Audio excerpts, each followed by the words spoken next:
All right. So I want to thank everybody who participated in the Challenger Sales Institute's career fair and did speed selling. I will update those points just as soon as I get the list from Dr. Workray of who all showed up and who all participated in that event. I see a number of you that were there. I appreciate that. It really makes for a successful event for our sponsors who love to see people and have an opportunity to talk to you.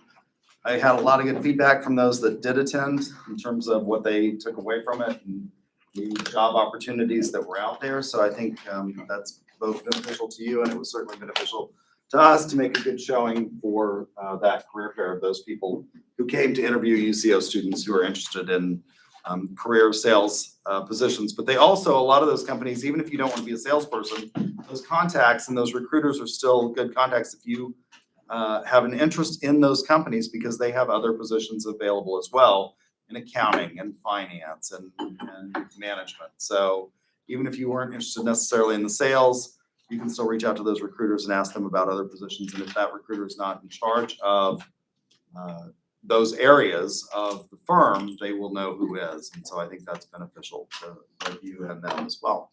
So we need to talk about new products, and then on Thursday we have fall break. Is that right? According to the calendar, if I looked at it correctly. So you're welcome to come and sit here on Thursday, but I'll be somewhere else doing something else with my family.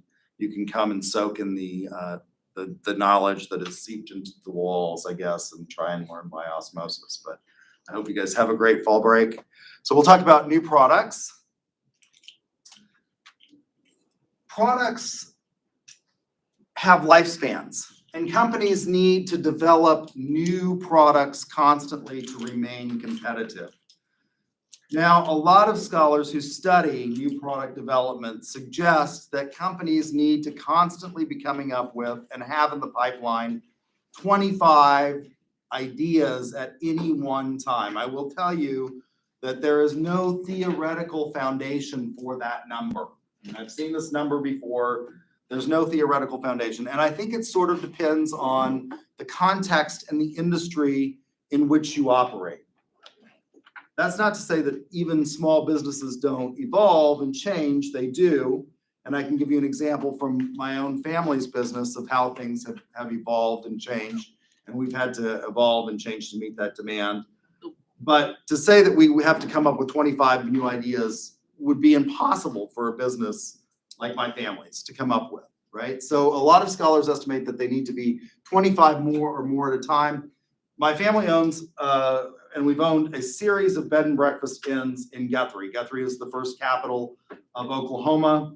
It was the territorial capital of Oklahoma. It was founded in one day in the land run on April 22nd, 1889, when the unassigned lands were opened for settlement by non-Native American people, right? It was a punishment for the civilized tribes that they had a bunch of the land that had been assigned to them, or that was going to be all part of Indian territory, taken away. During the Civil War, the 5 civilized tribes sided with, as I understand Oklahoma history, and I'm going to give you a very abbreviated version of this, and I'm sure Oklahoma historian scholars would be horrified at my oversimplification, but the civilized tribes, particularly the Cherokees, sided with the South in the war. Anybody know why they sided with the South? Yes. Confederates gave them equal representation in the Confederate Congress. Okay. Why else did they side? That's true. Why did they side with the South? Because I actually have no else. Yes. Some natives owned slaves. They had slaves. That's right. The Cherokees had slaves, and there's actually modern vestiges of this problem because some of those enslaved peoples have tried to become members of those tribes, to go back and say, we want the benefits. Those tribes, many of them now are enormously wealthy, and they have good benefits for their people. One of my friends is Chickasaw, and the Chickasaw do an incredible job of promoting their people. You can see advertisements on television for, profiles of a people that they do, and they highlight various Chickasaw that have risen to prominence in science and the arts and government and politics. and in business. And so they have these resources, and so there are these sort of challenges to the tribal roles that have come about in recent years, as I understand it. So the unassigned lands were open for development, and in one day, Guthrie was formed. It became a tent city, and there were over 20,000 people in one day in Guthrie. The Enabling Act, when Oklahoma went into becoming a state, when they started to apply for statehood, they wrote a constitution, and part of the enabling legislation, so when you become a state, or when you want to become a state, and we've had, we started out with 13, and we've added to that, and we now have how many? No. How many states do we have? 50. How many? 50. 50, right? There's 50 states. And there's talk that maybe we should add Puerto Rico as the 51st state.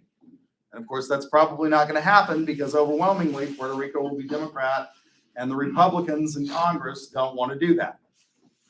Congress, when a territory applies to be a state, like New Mexico or Oklahoma, New Mexico, my home state, became a state after Oklahoma, they write what's called enabling and organic legislation. That legislation allows the formation of a constitution, and the state then enters on equal footing with all of its sister states. In the enabling legislation for Oklahoma, there was a provision that said that the state could not, for a number of years after being admitted, build or expend state monies for public buildings.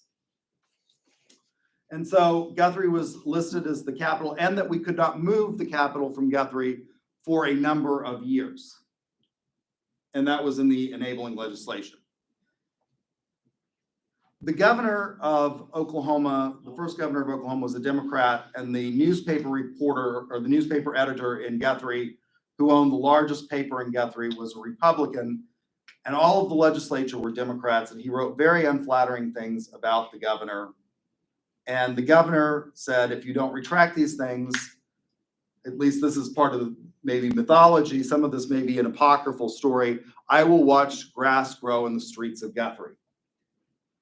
Frank Greer, whose home I used to own, refused to retract those statements, and they put it on a initiative petition, not initiative, but they put it on a referendum to move the capital from Guthrie to Oklahoma City. That passed overwhelmingly because obviously Oklahoma City was more centrally located, and also we were the state of Oklahoma, and it sort of makes sense that the capital would be in the city that's named for the state, and so the capital was moved to Oklahoma City. That led to a very famous Supreme Court case called Coil versus Smith, in which the founding fathers of Guthrie challenged the ability of the governor and the legislature and the people of the state of Oklahoma to move the capital. The reason I tell you all of this history is because what happened was Guthrie was settled in one day, 20,000 people made the land run, and after Coil, or after the capital was moved, the population of Guthrie instantly declined. It went from being well over 50,000 to almost instantly being under 10,000, and it stayed under about 10,000 until very recent history. That has allowed this little historic preserve of Victorian buildings to remain. If Guthrie had stayed the capital, all of those houses that surround the temple where the original capital, where the original legislature met and the original capital was planned to be, would have been torn down, and it would look something like downtown Oklahoma City. So Guthrie's this little preserve. It's become the largest preserve of Victorian structures on the National Register of Historic Places in America. In 1986, we started the first bed and breakfast in Guthrie. And so history is sort of important. People who come to Guthrie want to stay in a bed and breakfast, and they want to, engage in the history and shop in the antique stores downtown and things like that. Over the course of our years in business, people have become more interested in the ghost stories of Guthrie. And at first, we resisted this. And we said, nope, no ghosts here. Don't have any ghosts at the Stone Lion Inn. And we did murder mystery weekends. And then ghost hunters approached us and said, we hear you've got a ghost and we want to do a story on you. And Ghost Hunters, which was on the Sci-Fi Channel, that's where they originated, came and they did this story. And then Ghost Adventure, any of you watch Ghost Adventure, it's the most popular show on the Travel Channel, came and did a story on us. And our business has changed and evolved. We've had to come up with, people no longer want to come to Guthrie to shop in the antique stores. We've had to evolve with that change in demand to meet people who want to do ghost hunts and want to come and bring all of these EVP equipment and cameras and stuff like that. But if we had said we had to engage in 25 new ideas a month, that would be impossible for a small business. For many, many years, our business was fairly stable. It was in a state of homeostasis where people came to Guthrie and they wanted to shop in antique shops and they wanted to stay in a Victorian home and they wanted to, walk around and go to the Pollard Theater and things like that. And there's no way we could have possibly come up with 25, and it would have been ridiculous for us to come up with 25 new ideas every month for a business that was pretty successful. But we've had to adapt and grow, right? And so they all have to adapt and grow. It sort of depends. Now, if you're Facebook, how many new ideas do you need to be generating in order to be, that's what makes Facebook different than my mother's business, the Stone Lion Inn. Constant innovation. Constant innovation. Why does it require constant innovation and the Stone Lion Inn doesn't? Well, I guess, Facebook is international, so like everybody has like their own like ways, like, oh, we do this, we do that, we want this. But Sunline Inn, like I said, it's very focused, I Okay, guess, to Guthrie, while as Facebook is worldwide. right. So Facebook starts out as just a platform for Harvard students to sort of network and communicate. That's how it starts out. Mark Zuckerberg starts this, and there's a dispute over that, and there's been legal proceedings. These twin brothers say that they really were the inspiration and the foundation of Facebook, and he sort of took the idea from them. It doesn't appear that they have much of a leg to stand on, but they did get some money out of it. But it expanded rapidly because of the ability of the internet. I mean, we have international travelers that have come to the Stone Lion Inn, but by and large, for the most part, they're people from Oklahoma and Kansas, because Wichita is even more boring than Oklahoma City. We have a lot of people that come from Wichita. But Facebook, after it left Harvard, it expanded because of the ability of the internet to expand exponentially. And once you then get into other countries, right, it becomes profitable to want to go into China, which has over 1 billion people. But China doesn't have the same First Amendment regulations that we have. And so you have to design different modalities and different levels of security and different kinds of limitations for Facebook in China than you do in the United States, where it's sort of the wild, wild west. However, Congress has started to say maybe we need to regulate Facebook, right? And those regulations lead to the need to sort of innovate and come up with new ideas so that you constantly stay on the cutting edge, right? So there's a big difference between that business and a small bed and breakfast in the middle of Oklahoma. But maybe you could say you could average it out, and that's a good number. New companies fail, and so do new products. Even among well-established companies, products fail. New Coke was an example of this. Coca-Cola has been for many years the most valuable brand in the world. And they did this launch of their product called New Coke. And even though you would think, and they did everything right in terms of what we would say you should do to bring a new product to market, they still failed. Because people, this is an instance of how on surveys they said one thing, but their longing for nostalgia led to something else. And so that product failed.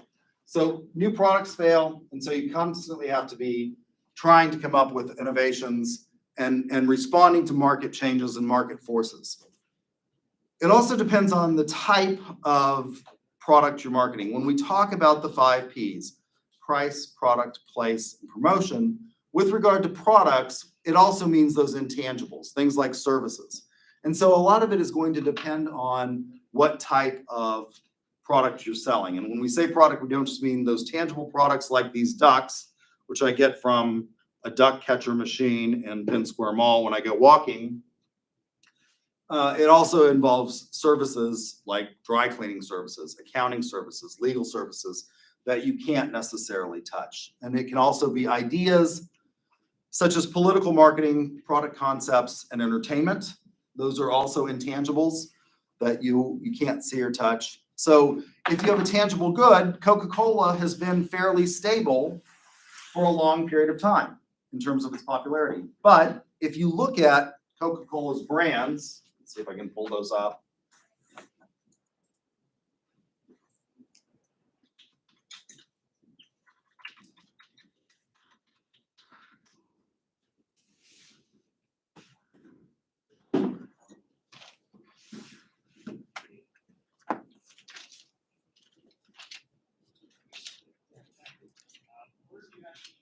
They used to have a big list of their brands.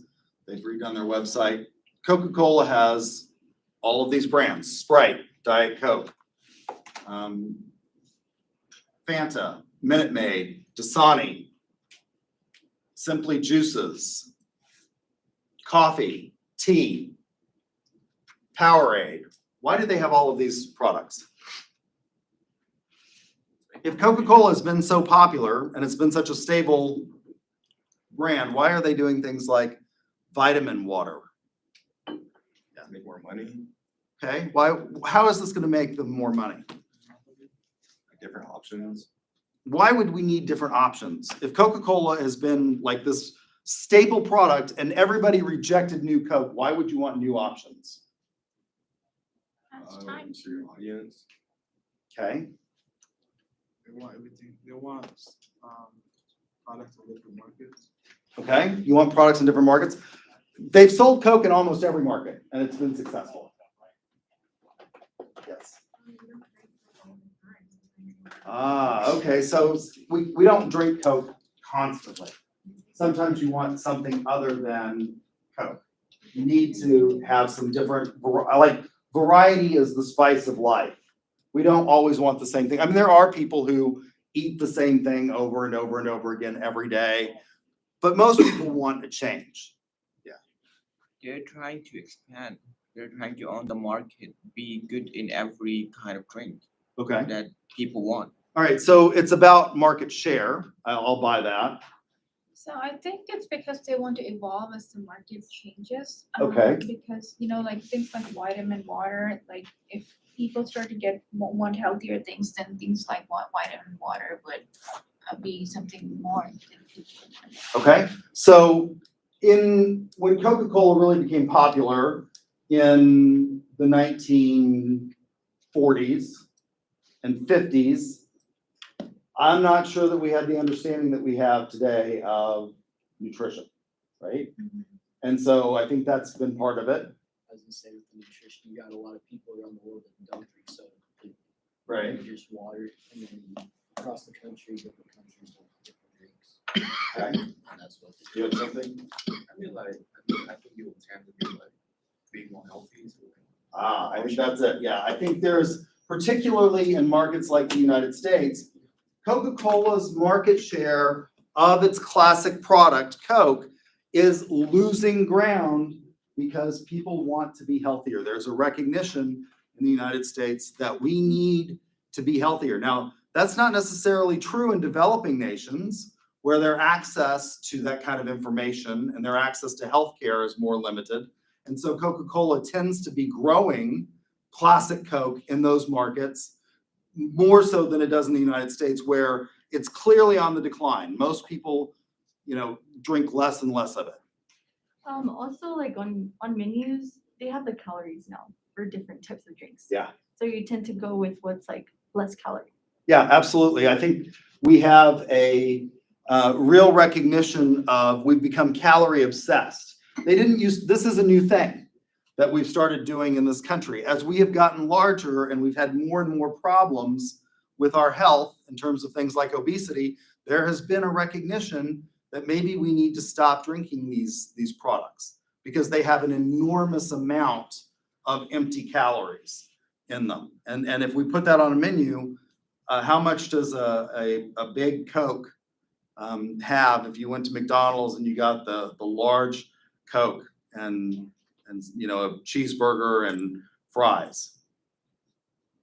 You're looking at close to 2,000 calories in that. What are you supposed to stay at if you want to sort of maintain a healthy body weight? 2,000 calories. Now, there's also a recognition that maybe that's not appropriate because, if you're Michael Phelps, you can consume a whole lot more calories than somebody who is a college professor who doesn't swim for 8 hours a day. But that's sort of an extreme example. So I think there's this recognition that although you have this product that's been a staple and people love it and it's still very popular and it's still a big seller, that all of this other stuff is becoming more and more important, particularly in the developed world, where we see a bigger recognition of a need for health benefits. There's also evidence to suggest that Diet Coke has the same impact on blood glucose levels as regular Coke. You're not getting the calories, but if it has the same impact on blood glucose levels, what happens when you drink a Diet Coke? Some evidence is now suggesting that what the body says is, ooh, that's sugar, I need to store calories. And so it's led to the storage of calories, even though you're not necessarily gaining calories, they're taking, consumption of other calories that they might be expending and saying, oh, I can store this. If you have services, again, tangible goods, you might have a much longer time in the market if it's not something that's a fad. Services, intangibles can change very, very quickly. My brother's a tax attorney for Goldman Sachs. Every single year, the tax code changes just about, it seems like. Every time we have a new administration, the tax code changes. And so you have to constantly be updating that. If you're using the same stuff, even though it looks the same, for most of you, you probably, when you did your taxes, I'm gonna guess that the vast majority of you used an Intuit product called TurboTax. How many of you use TurboTax? But a few of you, how many of you use something like Jackson Hewitt or another online program for your taxes? If they don't update those products, you're not going to have a correct income tax return filed. And what can happen if you don't have the income tax return correctly? Well, the government can come after you and they can impose fines. So those change constantly. The tax code and the regulations that go along with it. And my brother has all of these at one point in time. He had all of these in his office. If you stacked them end to end, it's something like 125,000 pages long, and it goes beyond the ceiling in this room if you just stack them up. That's an enormously complex document, and so obviously those have to change more quickly. Ideas have to change in order to progress as humanity progresses. It's led to huge developments and opportunities for marketers. 15 or 20 years ago, nobody could have imagined. There are three great epics in terms of the civil rights movement in my mind. There was the original epic, which is the fight for justice after the Civil War, which led to the 13th, 14th, and 15th Amendments to the United States Constitution. We didn't get women's suffrage until the 19th Amendment to the United States Constitution. And then the third great epic in terms of civil rights has been the gay and lesbian movement.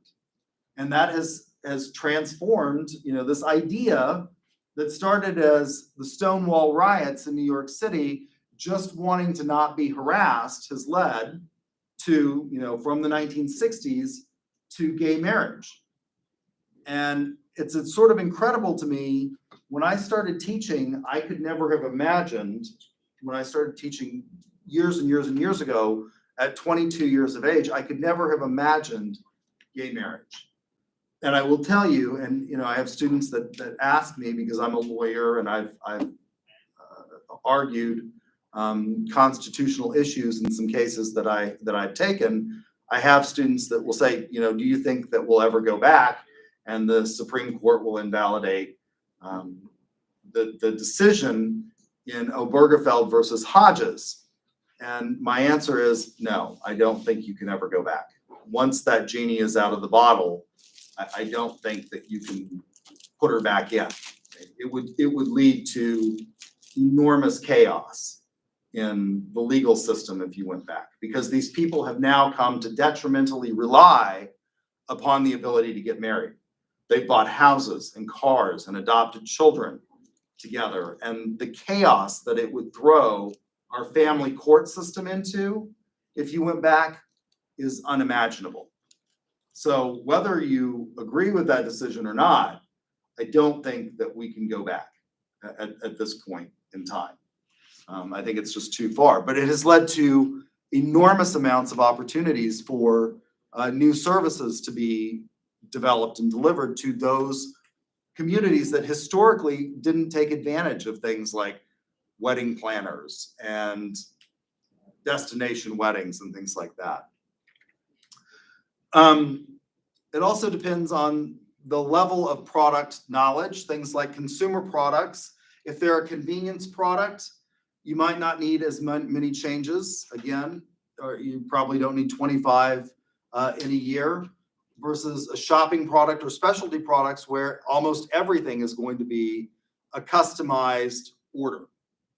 If you're dealing in, for example, construction of high-end homes, everything's custom. And those products and services that they want are going to be, highly variable, as opposed to soda pop in the machine or potato chips in the vending machine down the hall. Unsought products are things like funeral products. Historically, these have been very stable, and you've seen very little need to adapt to market forces. Historically, people in this country died. Their family paid huge amounts of money to have them put in the ground, but that has changed, particularly among your generation. One of the most interesting phenomenons is that your generation, when I was growing up, and I'm a Gen Xer, on Memorial Day, you could go out to the Guthrie Cemetery and families were out there planting flowers and graves. How many of you have done that? Anybody? 1, 2, 3. When I used to ask this question, everybody's hand used to go up in my class. Most people don't do that. And so among your generation, when grandma dies, a lot of you are opting not to have expensive funerals with expensive caskets. You're opting for one of the largest growths in that industry has been a company called Affordable Cremations, which will cremate anybody for about $1,500. As opposed to the typical funeral, if you go through an entire service and casket and burial, you're looking at between $10,000 and $15,000. And so there's been a change there, but that's been very slow. That's been a cultural change over several generations that's had to occur. I don't know if it'll ever go back to people actually going out and tending graves and things like that on Memorial Day.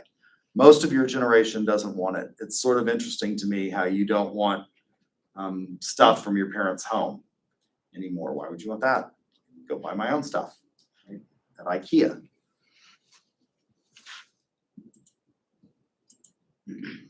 Business products. These are generally more subject to variation and need for business development. So purchased by organizations to assist in providing products for others, component items that become part of the final product. Things like paint, for example, in cars have changed radically. Almost every year, there are new colors and new technologies that emerge that make it easier. Again, going back when I was a kid, lots of people used to go out and wax their cars on Saturday afternoon, and they would do it at least one Saturday a month to make sure that the paint didn't oxidize. Does anybody do that anymore? No. Why? Because we have clear coat technology, which makes it much better and paint schemes last a lot longer. Supporting products used to assist in the production of other goods and services, installation like buildings and equipment. Again, this is changing. One of the things that's changing here as a result of COVID, this is how a natural disaster, something like a pandemic, can influence. Again, going back to my brother's company, Goldman Sachs was one of the last banking bastions of the button-down sort of banker. When my brother started at Goldman Sachs, and he's not worked there that long because it's a very young industry, they still insisted that on Monday through Thursday, their employees show up in a coat, shirt, and tie and come into the office. As a result of COVID-19, Goldman has now experienced this phenomenon where they're not sure. I mean, they've tried to get people to go back to the office, and because there is such a demand for talent in that field, in the financial services sector, they're having a hard time finding people to take those jobs. And so they're allowing more and more remote work. What does this mean for them? It means that they're able to reduce their footprint in commercial real estate. Historically, Goldman has had offices in every major city, and they've had huge square footage footprints in downtown areas like Dallas, downtown Dallas. And they've taken up hundreds of thousands of square feet. As we've now recognized that people can work from home, and your generation doesn't necessarily want to go back to the office, and you don't see a reason why you should, if you can prove that you can meet your metrics while not in an office, it means that the commercial real estate landscape has changed. And there's not going to be as big a need for these superstructure buildings maybe in downtown areas that occupy hundreds or even millions of square foot of space. Accessory equipment, office tools, equipment, things like that. Historically, again, a lot of this has been fairly stable. What the computer has done and the ability of online is that almost nothing is printed anymore.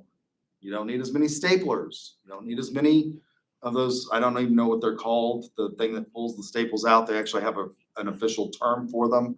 You don't need as many of those.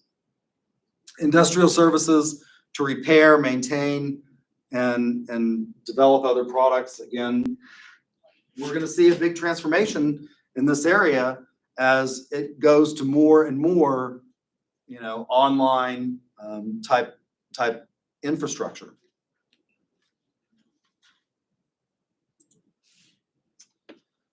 So when we talk about businesses and whether or not they need to be developing 25, we can look at things like product items, how many products they have, how many SKUs they have, how many stock keeping units are typical. In a grocery store, for example, they'll have hundreds of thousands of individual SKUs in the average American grocery store. In a Walmart supercenter, they may have over 500,000 individual SKUs. What type of product line do they have? How closely related are the groupings of their product items? For example, Microsoft has Microsoft, Office now, which includes Word, Excel, and Publisher. They used to have other parts that were part of that suite, and they've discontinued them as they've become less and less popular. One of the things that when I started putting my videos online of my classes years and years and years ago, you couldn't stream live to YouTube. You had to upload things. You can now stream live, but I had to upload, and Microsoft had a publishing tool in their Microsoft Office suite that was a video editing software product that they discontinued and they no longer support. Why is that? Well, because other people now are just going live, and the video editing attractiveness has become increasingly smaller and smaller in terms of that footprint. And then we can talk about the product mix, which are all the product lines offered by an organization. So specific items, how many specific items do we have?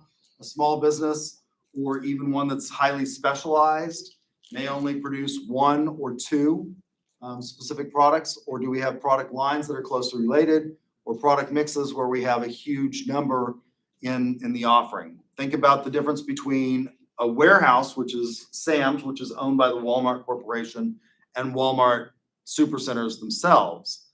They have far fewer SKUs in a Sam's. They may have just as broad a marketing mix, but within those product categories, they have fewer items to choose from. Newness. How do we define what is new? we can think of newness as it relates to existing products. When the iPhone first came out, it was not the first smartphone out there. What made it radically different from other smartphones that went before it? Well, the others largely relied on smaller screens and actual physical buttons to touch.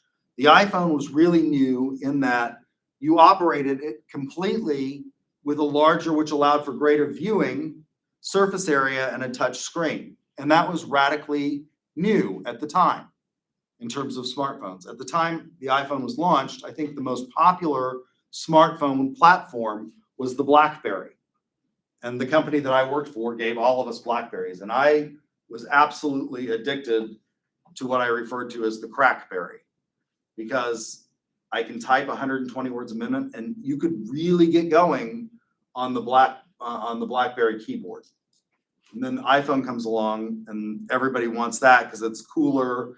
The BlackBerry is kind of clunky. It wasn't as attractive. I mean, there's something sort of nice and sleek. And Steve Jobs was really into sort of the beauty and the aesthetics of the product that he developed. In the first Apple II computers, if you opened them on the inside, there were signatures of all of the people who were major contributors to the development of that product. And people said, Steve, like, no one's ever going to see this. Why are we doing this? And he said, somebody will.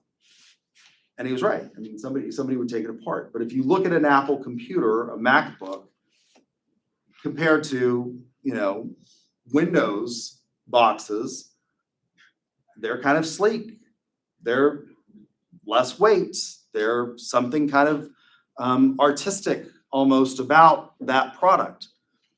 But is there a big difference between, I think I now have the 12, and what's the latest one to come out? Is it 14? Is that the latest?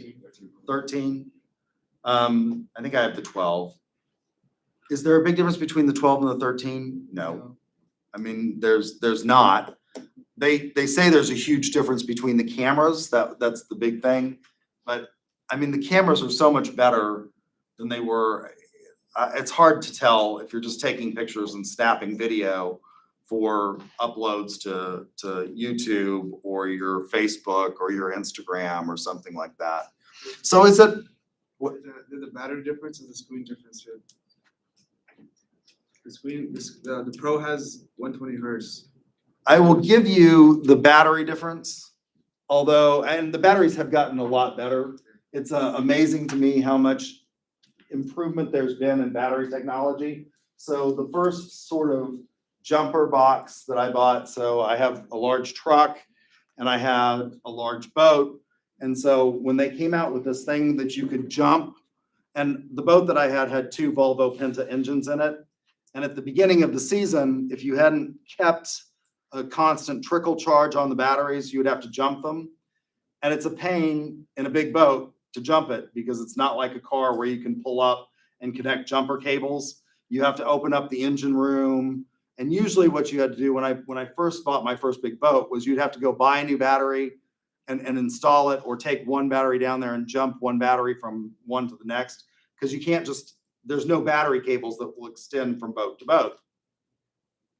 Or you could let it overnight trickle charge. You connected it to shore power, but inevitably what everybody does is in the winter in Oklahoma and Texas, in places where you have a freeze, everybody disconnects all of that stuff, particularly because docks shift and it can get damaged and it can pull the plugs out of your boat and damage the prongs on it. So the first jumper box I bought, this was like the coolest thing, because at the spring, the first time you want to go out and use your boat, you have this box that you can take and it's got jumpers and you can jump the boat and go, right? Not have to wait for the trickle charge of the shore power to recharge the batteries. And I still have that first jumper box and it weighs like 25 pounds.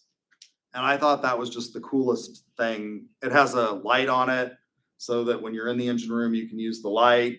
And it's got AC/DC power plugs that you can also hook up to it. So you could hook up like your stuff that you wanted to charge, phones, things like that. My brother just bought a new one for camping, and it has more charging power, and it weighs less than a pound than the old one that I have. And it's got more ports on it for charging. And the jumper cables are like tiny, and you could hold it literally in the palm of your hand. And the battery is just enormously light compared to that first one. I was gonna say, when it comes to like the iPhone 13, you have like options where you can pay for like a lot more space, like 128. Yeah, that's true. Originally the storage, and when we talk about storage or memory on an iPhone, we actually do mean memory as opposed to a Windows box where memory is not storage capacity. You could get, historically, I think the first iPhone, there was only one storage, and then they realized that people would pay for an option, and they had no idea what they would use, by the way. There's been studies in marketing on this. They had basically like a small, medium, and large in terms of memory capacity on the second and third generations of iPhones. And overwhelmingly, people chose, they had no idea how much they would use. And overwhelmingly, people would buy the middle. We've been sort of forced to train, and this is how it's called the McDonald's effect, how McDonald's has impacted our culture, because most people choose historically the middle. Like, you know, when you get a McDonald's value meal, you could get a small, medium, or large, and that was small drink, small fries, medium drink, medium fries, or large drink, large fries. And most people, as a result of that, would choose the middle option. Right? It's sort of the golden mean. It's one of the reasons why I hate Starbucks. I mean, like, literally tool of the devil, hate Starbucks, because their taxonomy makes absolutely no sense. They've got, it's like a tall, which is short, and a grande, which is not grand. I mean, it's like pathetic. And then a venti, which nobody knows what the hell that means, right? I mean, like, it's Spanish for 20, and it's 20 ounces. Like, we have a taxonomy that was developed by McDonald's, which is an all-American God-given product, small, medium, and large. And when I am forced to go to a Starbucks, I'll be like, I want a medium black coffee. You mean a grande? No, like, I'm the customer, do not correct me. I want a medium version of your shitty coffee, right? I mean, like, you know, and it's horrible. Just like, literally hate Starbucks. I have a, Yeah. why does the price of iPhone doesn't change? Why does the price of iPhone not change? Because iPhone, unlike other products, views themselves as a luxury item.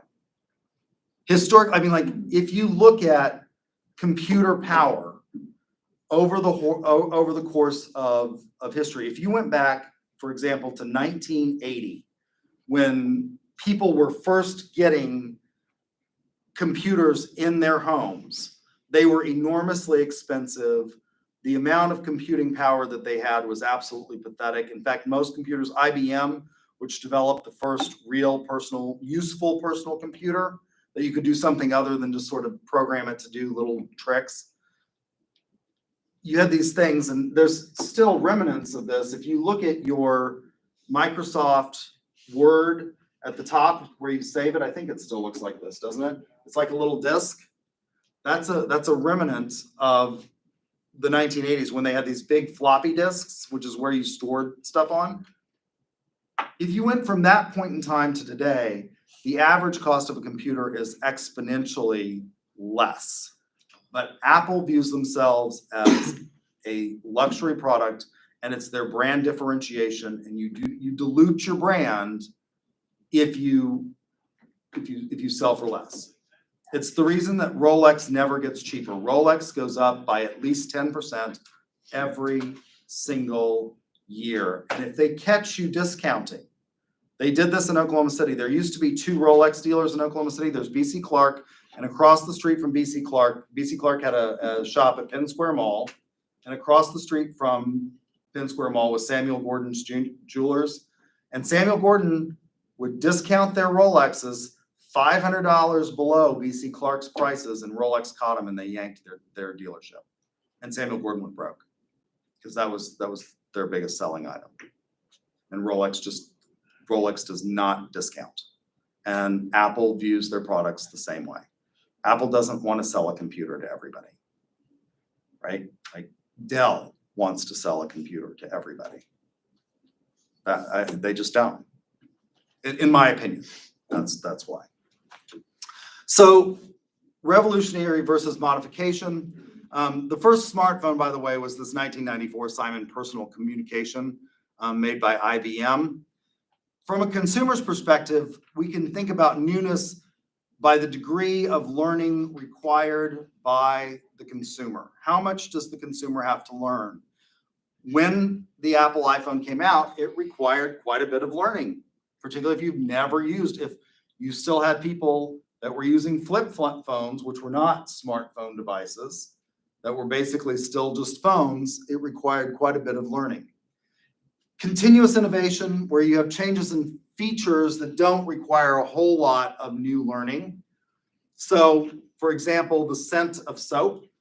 This has been a continuous innovation, and it doesn't really require any learning other than you smelling the soap. One of the things that we've seen in the consumer marketplace for things like soap is there's far less of a scent to most laundry detergents than there was historically. And there's a reason for that. I mean, one of the reasons that we don't have as heavily scented laundry detergent and we don't have as heavily scented shampoo is that we don't let people smoke indoors in most places anymore. If you went back again, even to the early 2000s, when people could smoke everywhere in places like Oklahoma, you could smoke in most restaurants in 2000. They had a smoking and a non-smoking section, and I can tell you that there was really no such thing as a non-smoking section because it wafts, right? The smoke permeates. Cigarette smoke is enormously sticky. Nicotine is enormously sticky. It sticks to your hair. I can remember, going out in my early 20s, and I was a smoker, but I never smoked in my house. And you would have to literally leave your clothes outside. I'd strip down in the laundry room and throw everything into the washer. And we used the soap that had lots and lots of scent to it, and cologne. People used a lot of cologne in the past. You find people using far less cologne and far less scented laundry soap. And a big movement, a big change has been to have no scent in your laundry soap, because it's not necessary if you don't have this sort of sticky stuff that you're constantly exposed to every day in your life. That doesn't require a lot of learning other than to just smell the soap and say, I kind of miss the days when you have really flowery scented sheets and you put them on your bed every week and it would smell really good. But they just don't make it as much anymore. You can have dynamically continuous innovation where you have minor changes in behavior that's required of the consumer. So the iPhone, again, is a good example of this. They went from having a button down here that was the home button, and now you had to learn that you don't have a home button. It's your face that is the screen. The way you get the home page with the flashlight and stuff like that used to be that you swiped up from the bottom. Now on the iPhones, what do you have to do? You have to swipe down from the top. I don't know why they do that. It's just annoying, but it doesn't take an enormous amount. I mean, learning to swipe up versus down or down versus up is not a lot, but it does require minor changes in behavior. And then you can have discontinuous innovation where you have high levels of learning. And the example that I use here is the police body camera. This has changed law enforcement in many, many ways.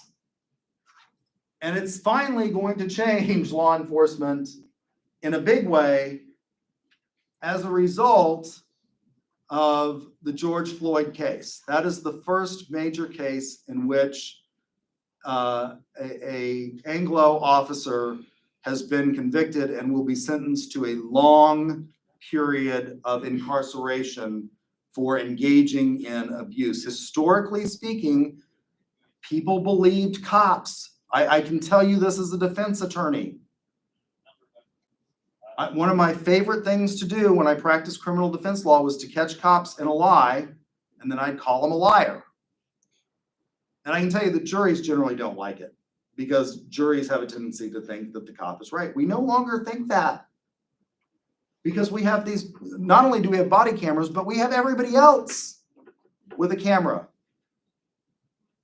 When Rodney King occurred, when that incident occurred in LA, people didn't have the ability to record as frequently as they do now. This is going to radically change the way we engage in policing. 20 years ago, no one, I can tell you this, I was vice mayor in Guthrie in the year 2000. And I almost lost my next election because I dared to suggest that the police department was engaged in what could only be described as criminal stupidity. Because they came into city council and they had this proposal where they wanted to develop a SWAT team. And I said, what do we have to SWAT?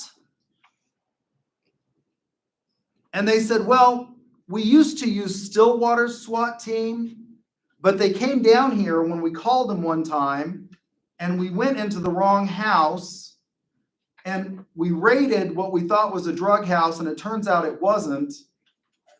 And it cost them $5 million. And I actually had personal knowledge of this case because my law partner had sued them when they had broken into the house and literally had an M16 pointed at the base of a 5-year-old skull. And there were pictures of it. The family took pictures. And my response in 2000 was, that's why we don't need a SWAT team. We don't need the liability. If you have a SWAT team, you're going to want to SWAT something. And I'm not sure I want it swatted to the tune of $5 million. And I was viewed as a heretic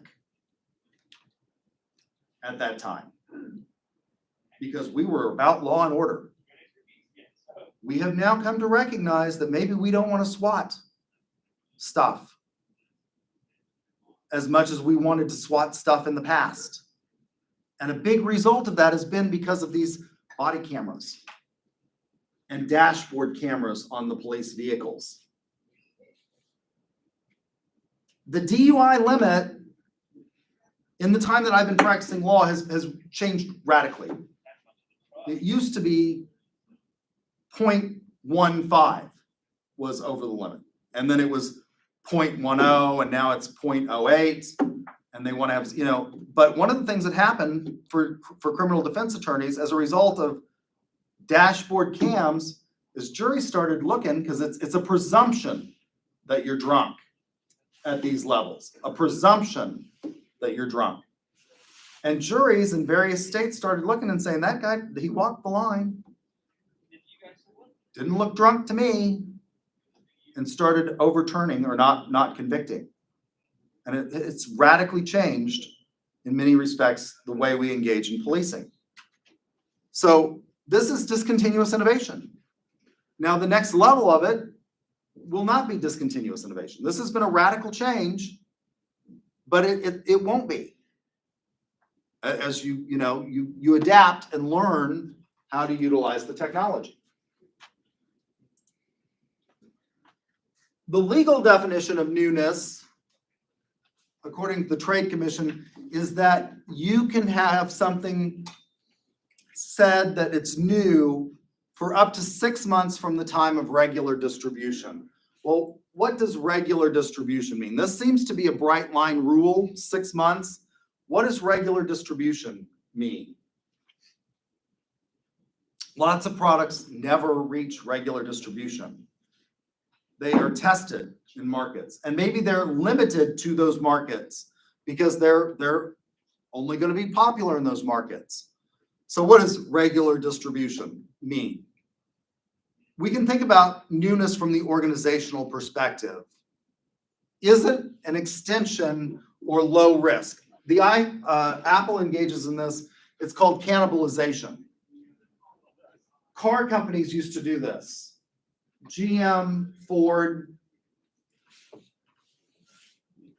Chrysler, Jeep, Dodge. They used to, every 3 to 5 years, make radical changes in the designs of their vehicles. And the idea was that that encouraged people to buy the newer, lower, sleeker model of car. The problem with that is that when you cannibalize like that with a product like a car, people can't afford to just go out and buy cars like they can other products. The average age, because the average car price has now exceeded $60,000, the average age of the car on the road in the United States today is something like 10 years because they've become so expensive. iPhone has continued to cannibalize. They release a new model of iPhone and a new version of their MacBook every couple of years or every 18 months, and it cannibalizes. But at some point in time, I mean, I went through this thing where I became very addicted to the iPhone, and I would want the newest, and particularly when the cameras were changing radically, the quality of the photo was changing radically, I upgraded more and more. Now that it's not that big a difference and you still have really good quality for most of the things that the average person wants to do, I'm not willing to go out and buy the new iPhone and spend the money every 2 years or 18 months on it, right? So you run this cannibalization risk. Is it a significant innovation in your product? When I first started teaching online, the first job I got basically teaching at the college level was because they thought I could teach online. And at that point in time, online learning was basically a glorified correspondence course. What we can do now with D2L is radically different than it was, but D2L is not radically different from, say, what we had before, which was Blackboard. Or is it a brand extension? So Google is primarily still in the information services technology, but they've now decided that they're going to get into hardware, and they've released the Google Pixel, and it's a brand extension. So how different is that from the products that you had before? Why do products fail, or why do they succeed? Most companies, 90% of companies go broke within their first 5 years. New products fail at a rapid rate. This is particularly true in consumer packaged goods. They will fail. Why is it that they fail? Well, there isn't a well-defined target market. Even in big companies, you'll have executives that will become committed to an idea. And I've given you an example of this when I used to work with another scholar who was a product development scholar and hospitality marketer from OSU. And Cliff Hudson at Sonic would say he would project onto the population, I like margarita cherry slush. Well, again, I think I told you all this story, Cliff. You're a middle-aged man and a lawyer. You're not the demographic that goes to Sonic. That's a lack of defining the target market. Specific customer needs, wants, and preferences are ignored. How will the product satisfy those specific wants, needs, and preferences? And if you don't if you don't articulate that, that can lead to problems and in the failure of the product. Lots of products come out and maybe there is a need to be satisfied, but you don't specify how this is gonna be different for the customer, how their needs are gonna be met. You can have insignificant points of difference, and I think this is happening again with the iPhone. I don't think there's a significant difference between, maybe battery life. But since everybody charges their phone in their car, the minute you get into your car, don't you plug your phone in? I do, because it syncs with my car. And so I'm constantly plugging it in. How much battery life do I need? You don't have economic access to buyers. So many new consumer packaged goods fail because they can't get into grocery stores. They can't afford the slotting fees. We've had some examples of this in Oklahoma where we've had companies that have succeeded, but it's been by sheer luck. How many of you, and I'll never forget when I went back to New Mexico and I was getting my PhD in Las Cruces. Las Cruces is down on the border. It's near El Paso.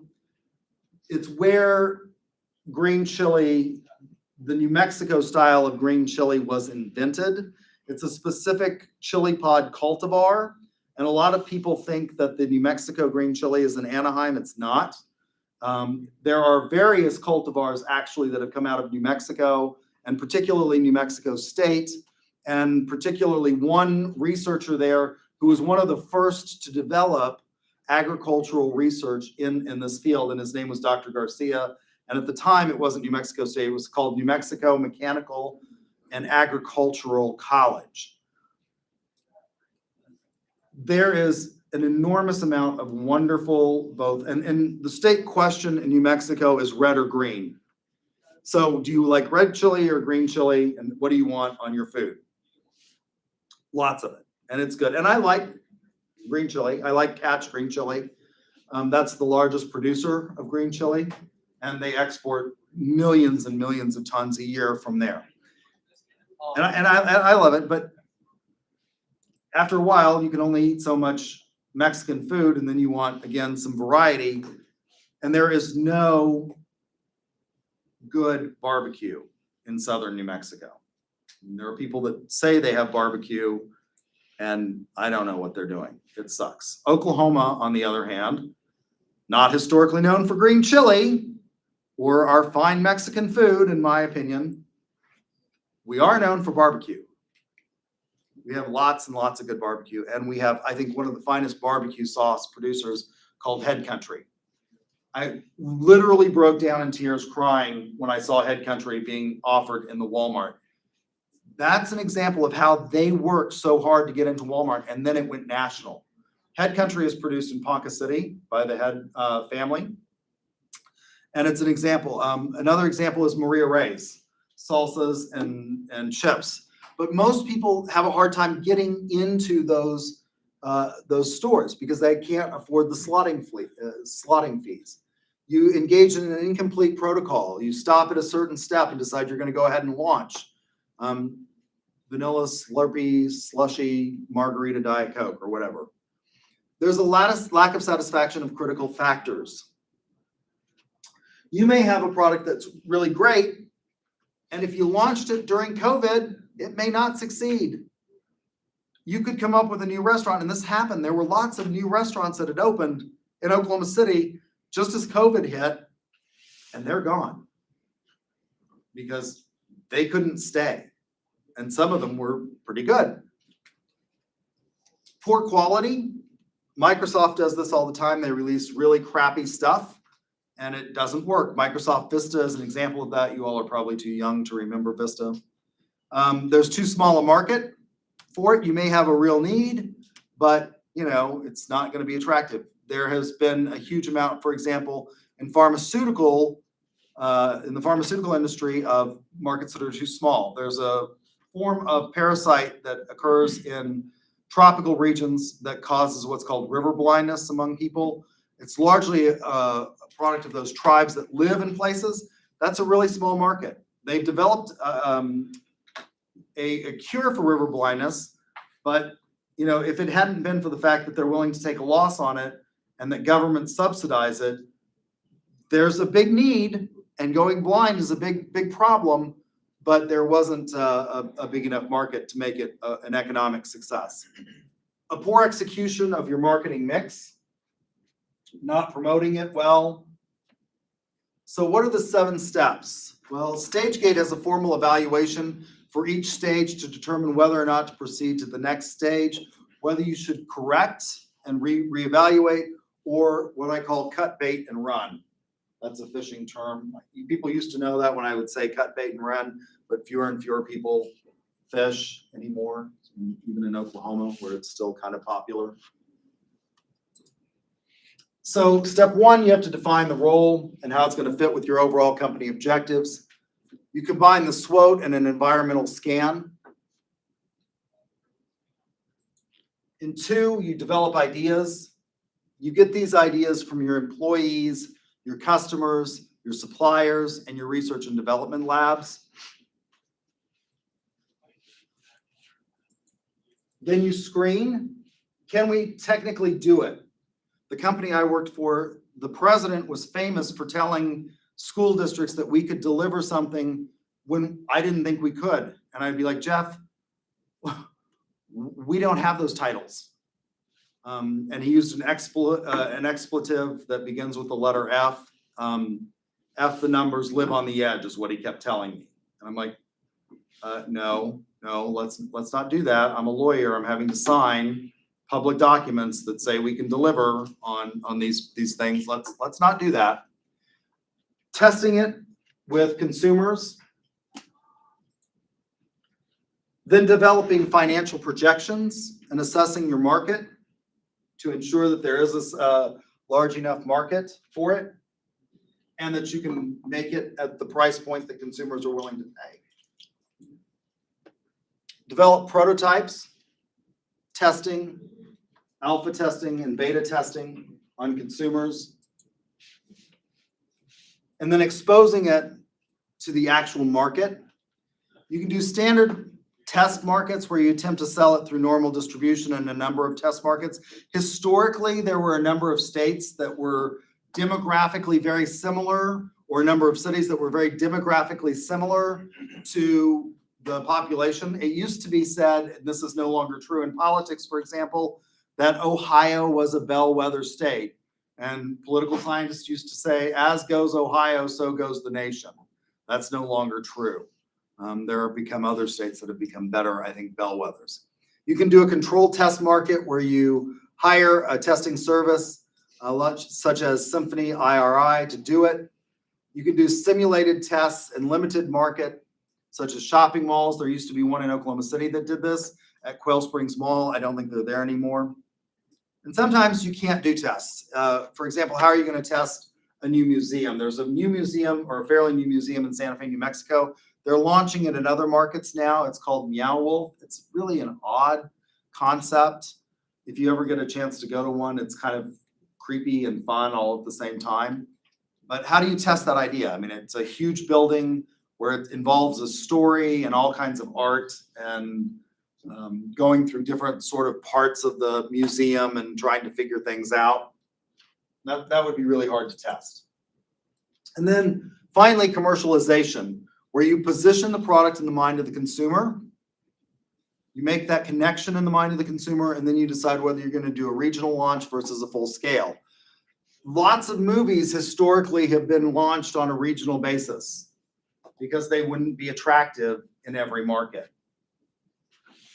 For example, Robert Redford did a movie years and years ago, which is one of my favorite because I grew up in northern New Mexico, called The Milagro Beanfield War, which was about water rights in northern New Mexico, which are very sacred. Water rights in New Mexico are as important as oil rights are in Oklahoma. And the litigation that goes along with that is extensive. But most people outside of the state of New Mexico and Arizona and places like that, where riparian rights are really a big issue, wouldn't appreciate that movie. So they didn't launch it in places like Oklahoma and New York and Louisiana. It launched in New Mexico and the Southwest. All right, and I made it through just in time. I have 4 minutes to spare. So if you got ducks today, come up and see me so I can give you your points. And again, I will post the points for the CSI speed cell and participation in the career fair just as soon as I get those from Dr. Workray.